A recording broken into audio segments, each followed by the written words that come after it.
അല്ലു അർജുൻ നായകനായ പുഷ്പ 2 ഡിസംബർ 5-ാം തീയതിയാണ് ലോകത്താകമാനം റിലീസായത്. സുകുമാർ സംവിധാനം ചെയ്ത പുഷ്പ എന്ന ചിത്രത്തിൻ്റെ രണ്ടാം ഭാഗമായ ഈ ചിത്രം ലോകത്താകമാനം നിന്നായിട്ട് ഗംഭീര കളക്ഷനാണ് നേടിയിരിക്കുന്നത്.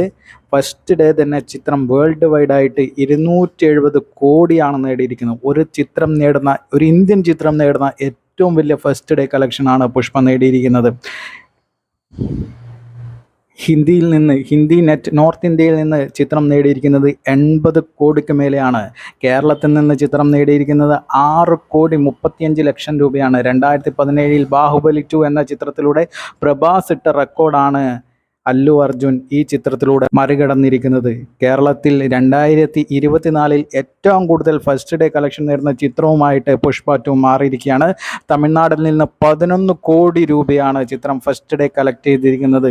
തെലുങ്കു സ്റ്റേറ്റ് പിന്നെ പറയണ്ടല്ലോ, ടോട്ടൽ തൂത്ത് വാരിയിരിക്കുകയാണ്. അങ്ങനെ വേൾഡ് വൈഡ് ഫസ്റ്റ് ഡേ 270 കോടിയാണ് ചിത്രം കളക്ട് ചെയ്തിരിക്കുന്നത്.